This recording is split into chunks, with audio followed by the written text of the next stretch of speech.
Welcome to Chatham Intra and my heritage walks for the Ebb and Flow Festival. Ebb and Flow is a creative estuary commission uncovering hidden histories of the conservation area between Star Hill and Sun Pier, celebrating them with a series of arts events. Chatham Intra is the traditional name for the area where Rochester High Street meets Chatham, but for the purposes of this video I shall refer to the whole conservation area as Chatham Intra, or just Intra. This is an area less than a mile long end to end and is a cultural microcosm of the Medway towns as a whole. Aesthetically, Chatham Intra is a hodgepodge of architectural styles with some fine examples of Georgian townhouses, lovely Victorian and Edwardian residential and commercial buildings, and some of the worst in 1960s and 70s design. It's an area that's been neglected for many years, but it has some great restorations and works in progress. A mix of light industrial, retail and residential, all cheek by jowl, with many of the former industrial and retail buildings repurposed by the arts and creative practitioners. One thing for certain is that Chatham Intra is an area loved by many people, those that work here, live here, or are just fascinated by its remarkable history. My name is Robert Flood and I'd like to take you on a virtual tour of Intra. This skips around geographically and chronologically and won't cover every aspect of Intra, but will give you a great feel for the tremendous and often incredible heritage packed into such a small area. We'll look at the river and its importance to Intra through the years, providing not only jobs and industry, but an identity for many of the local residents. We'll cover the music scene and the key venues that have hosted everyone from the Rolling Stones and Little Richard to the creators of the Medway sound, music that has influenced and inspired genres as diverse as grunge, acid jazz and Manchester. We'll look at one of the key theatres that helped make Chatham the UK's biggest centre of music hall and variety theatre outside the West End of London, a development driven by the coming of the railways that resulted in the biggest names of the day performing here, the likes of Houdini, Charlie Chaplin, W.C. Fields, Marie Lloyd and Dan Leno, to name a few. Talking of the railways, we'll look at the fascinating story of Victorian entrepreneurialism and bloody-minded competition that brought the railway system we benefit from today into being. We'll discover the long and fascinating history of the Jewish community in Medway, a story that goes back to the 12th century and has direct links to the railway, the music hall and Brunel. We'll uncover the history of brewing and pubs and find out how the area supported not only the two local breweries, but also had warehouses and agents from as far afield as Wateringbury and London. We'll look at the heyday of retail in Intra and the novel sales techniques that enabled one family to expand their department store empire across Kent and even into Scotland. We'll find out about how the LGBT community coalesced around one particular pub in Intra and the way that pub became a safe haven and support for the community, as well as a social centre and place of entertainment. And if all that sounds like a lot of history for such a small area, that really is just the tip of the iceberg. The music scene, local and national. This is the Rochester Gate Retirement Home at the Star Hill end of Rochester High Street, containing 54 self-contained flats and constructed in 1990 on the site of a building with a fascinating history. The Majestic Cinema opened here in 1935 and was the main cinema for Rochester, a single screen 2,000 seater with a Compton organ, a 50 cover cafe and a Victor Sylvester dance studio. It was renamed the Gaumont in 1950 and in the late 50s and 60s it cashed in on the rock and roll package tour boom. The likes of the Rolling Stones, the Everly Brothers, Roy Orbison, Little Richard, Bo Diddley, Cliff Richard, Bill Haley, Gene Vincent, Lulu, The Animals, Billy Fury, Joe Brown, The Hollies, in fact almost anyone who was anyone in the pop world at the time played here. Bought by the Rank organisation in 1962, it was renamed the Rochester Odeon. It was redeveloped in 1967 and equipped with 70mm projection for the screening of The Sound of Music. In 1974 it was converted into a 3-screen cinema, but sadly attendances fell and the doors shut for good in October 1981. The building stood empty until 1987 when it was demolished to make way for Rochester Gate. The other important music venue here is the Nag's Head, sitting in the very centre of the area. The Nags has for a long time been a student pub, with the Medway School of Art initially in Rochester High Street and fine arts students at St Peter's Annex before opening on Fort Pitt Hill. Originally putting on pub rock groups in the mid-70s, the Nags hosted the nascent Medway scene, with the likes of the Pop Rivets, Milkshakes and Prisoners, the Dentists and the Claim, performing music that, as I mentioned earlier, has inspired the grunge scene, acid jazz and the late 80s Manchester sound. Bands as diverse as Nirvana, the White Stripes, Blur and the Charlatans. The Nags still host bands to this day. Music hall and theatre. In the late Victorian era, Chatham was the biggest centre of music hall outside the West End of London. One of the earliest local owners, Daniel Barnard, is credited with introducing the matinee twice nightly performance, an early evening show at 6 p.m. for the armed forces, followed by an 8:30 p.m. for the locals. The railway and an under 1 hour journey time from London to Chatham meant that performers could shuttle back and forth, and this resulted in some of the biggest names in music hall and variety appearing here. The 1,500-seat Gaiety Theatre, established in 1890 on the site of the former Imperial Hotel and Music Hall, stood at the Chatham end of Intra. The freehold of the Gaiety was sold by owner and brewer Charles Arcole in 1902 to former Mayor of Gravesend, Captain Henry Davis. Davis went into partnership with Sir Oswald Stoll in 1910, one half of the Stoll Moss theatre chain based in the West End of London. Captain Davis and Sir Oswald employed the renowned theatre designer Frank Matcham, who refurbished the theatre and it reopened as the Empire in 1912.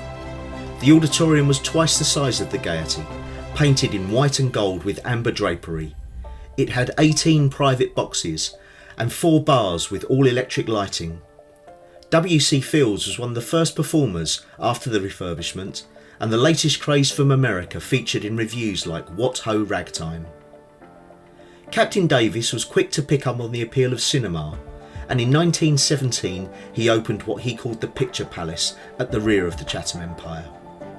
The Empire itself was converted into a cinema in 1929, one of the first Medway cinemas to show films with sound, starting with The Singing Fool starring Al Jolson. Over the years, the likes of Gracie Fields, Max Miller, George Formby, Tommy Trinder and Max Wall were among the plethora of stars who played at the Empire. As television became more popular, the Empire branched out and hosted some early rock and roll shows, including performances by Marty Wilde and the Wildcats and Des O'Connor.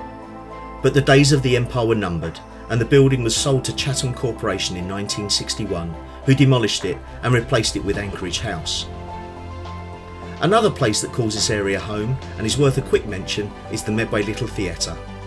Established in 1958 by local journalist Duncan Rand, the Little Theatre is a great 80-seat centre of local amateur production, and it was still going strong up to the pandemic lockdown.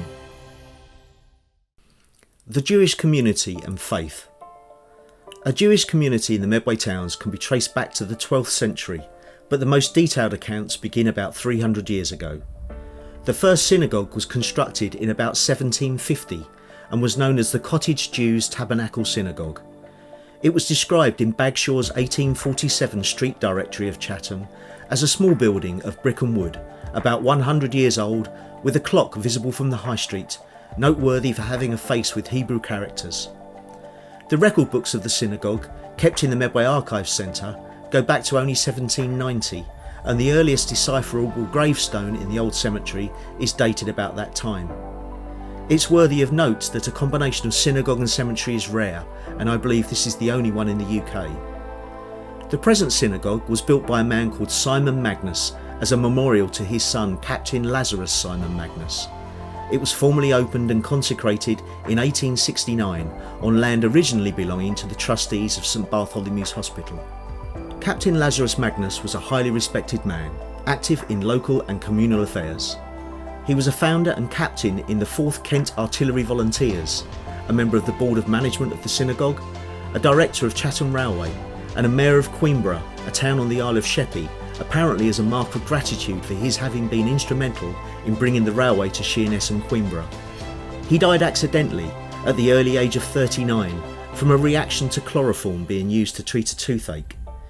He was involved in the North Atlantic Telegraph project, and at the time of his death was lobbying for a new telegraph route to connect Britain with America via the Faroe Islands, Iceland and Greenland.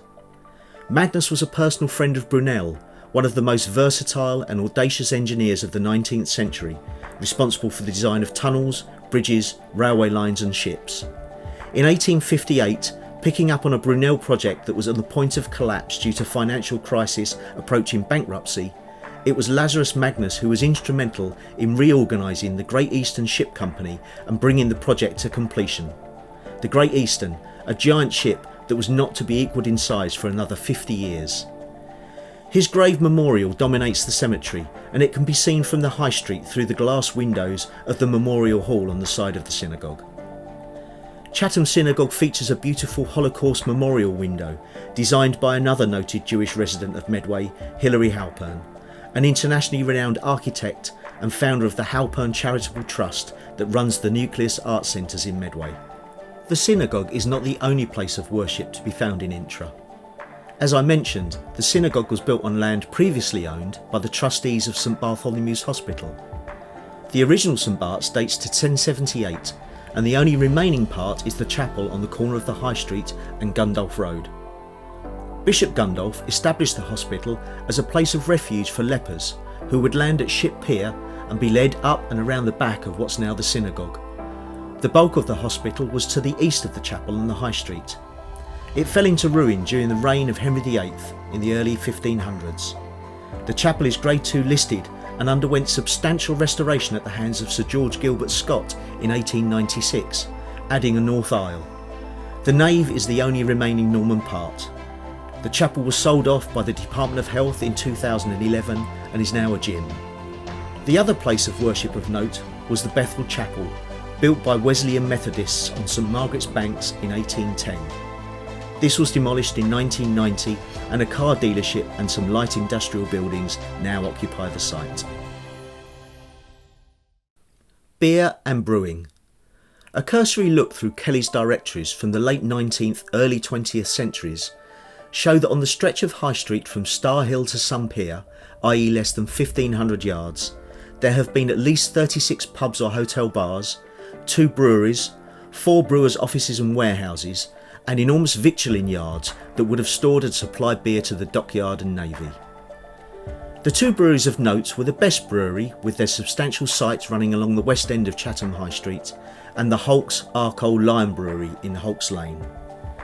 The Best Brewery is largely remembered for its losses in the Great Fires of Chatham in 1800 and 1820, including Chatham House, the family home and offices that stood across the bottom of what we now know as Manor Road. The Best family started brewing in Chatham in the 1660s and was bought out by Edward Winch in 1894.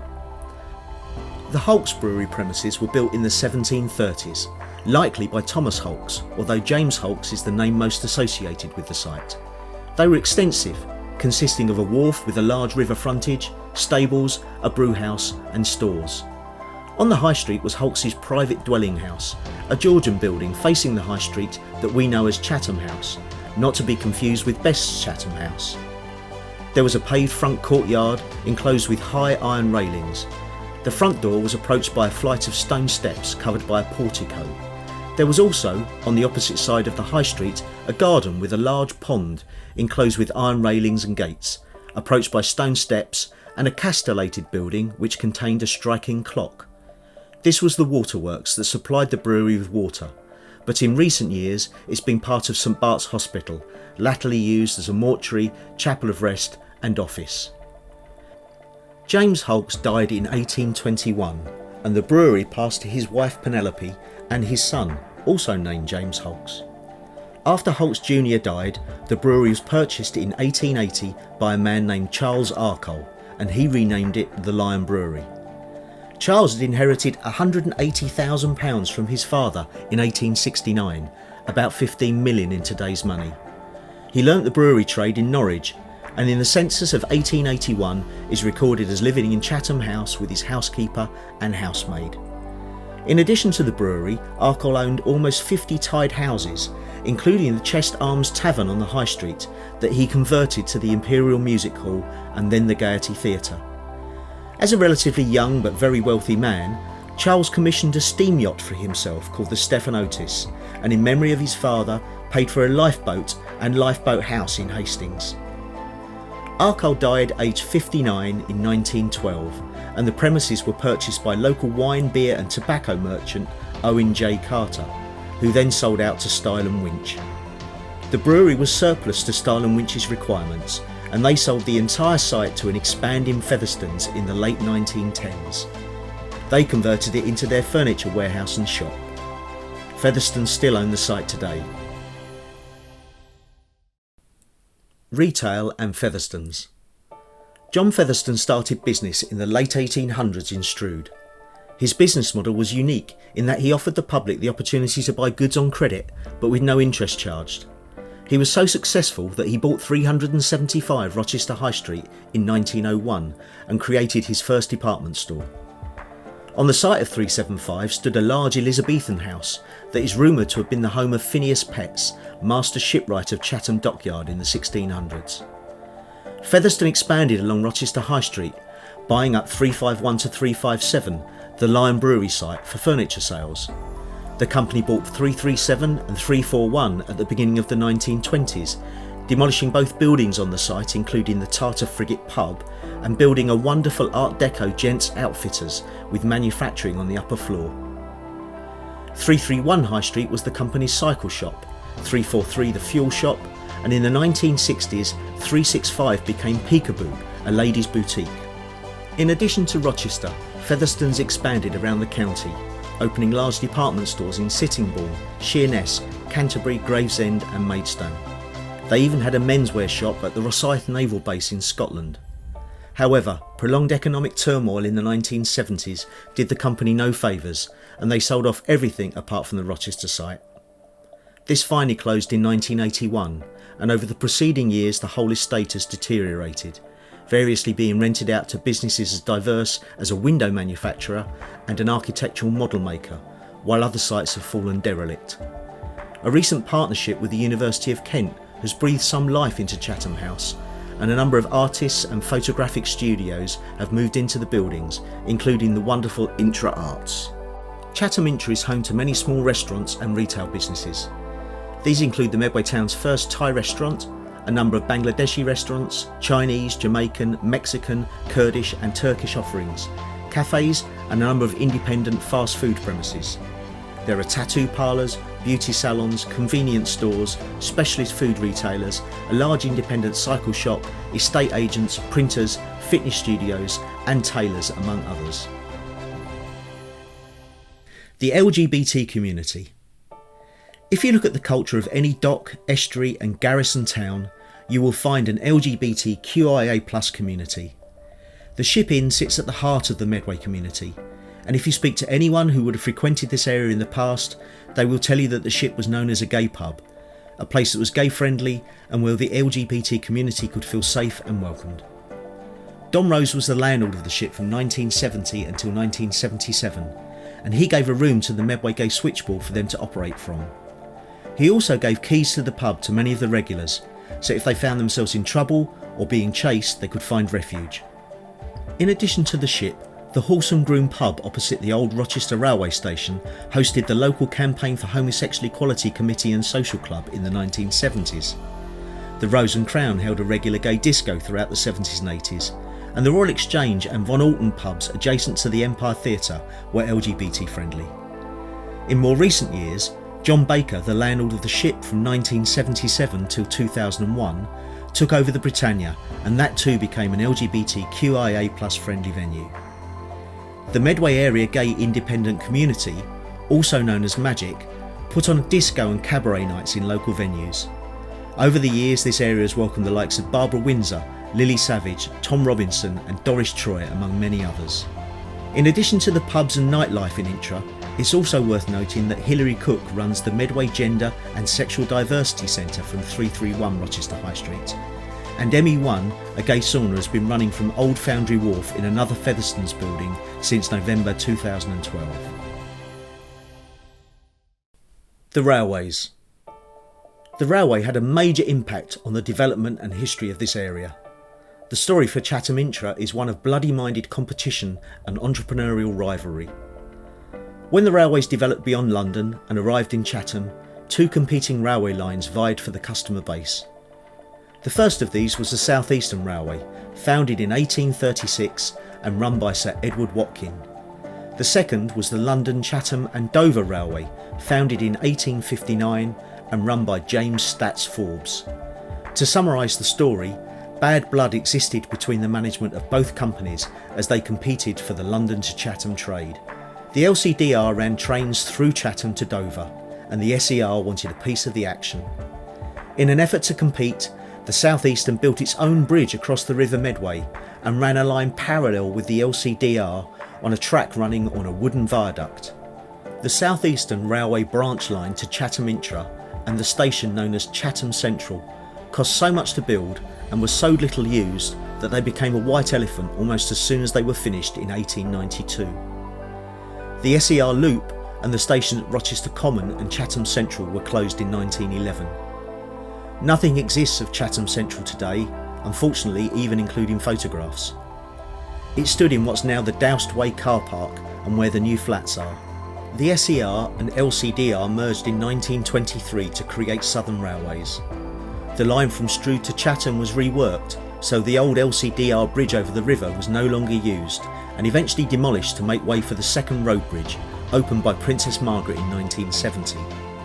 The old SER bridge is the one that we still use today, but all the remaining SER track and the wooden viaduct were removed to make way for the Rochester and Chatham goods sidings and depot, themselves now gone to make way for the Rochester Riverside housing development.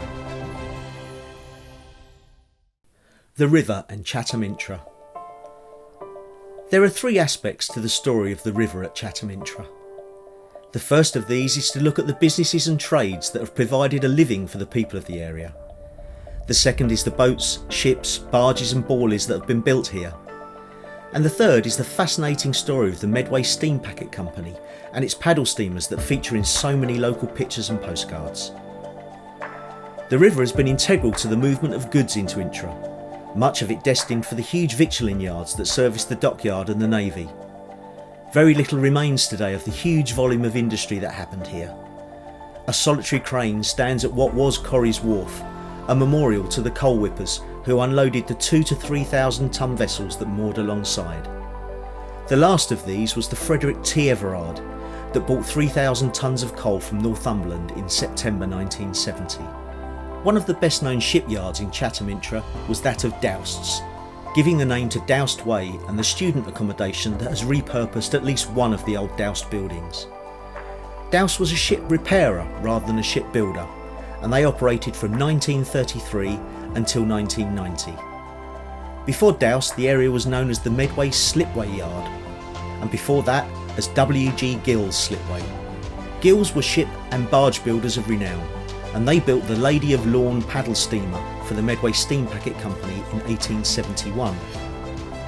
Gills operated in Rochester from 1853 until they closed in 1910. William George Gill had a grand residence in front of his slipway, and he ended up owning two yards, the one in Intra known as the Lower Yard and another at Frimsbury. Between the two yards, Gills built almost 120 vessels from 1870 to 1901. The Chatham Observer reported 1,104 sailing barges registered at Rochester in 1879. Along with barge and shipbuilding came all the associated industries. In the lanes and wharves of Chatham Intra, you would find sailmakers and engineering companies supplying the likes of engines and winding gear.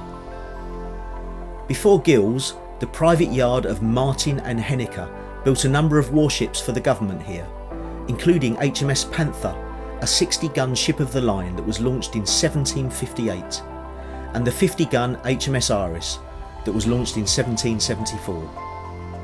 It's amazing to think of these incredible ships sitting in the River Medway here.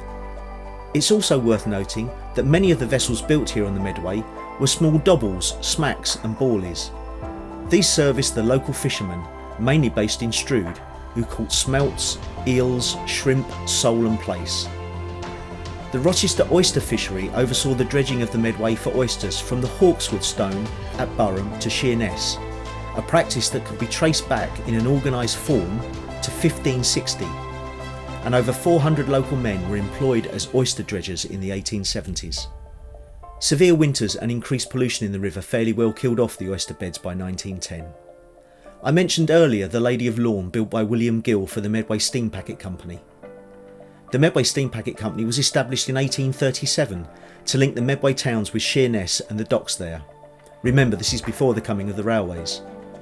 Few details exist of the early steamers, but in 1871 the company took delivery of the City of Rochester and the locally built Lady of Lorne. The new Medway Steam Packet Company was formed in 1919 and took over the assets of the 1871 company, operating from an office at 280 Rochester High Street on St Margaret's Banks. They acquired the Audrey in 1922 and the Medway Queen in 1924. Around this time the company began to market themselves as the Queen Line and expanded their fleet with the Queen of the South, Essex Queen and Queen of Southend, and two ex-minesweepers, the Queen of Kent and the Queen of Thanet, that were used for cross-channel excursions. This postcard shows the management and staff of Featherstone's in Calais having taken a trip on one of the Queen Line ships. The company was bought out by the General Steam Navigation Company in 1936, and many of their vessels were requisitioned for war service in 1940. The Queen of the Channel and Royal Sovereign were both lost, and the scrap city of Rochester was struck by a parachute mine at Acorn Wharf near Rochester Bridge. The Medway Queen is the last new Medway Steam Packet Company paddle steamer afloat. Her last season was 1963 and she now sits at Gillingham Pier, undergoing restoration under the umbrella of a new Medway Steam Packet Company. This is a summary of the Chatham Intra story.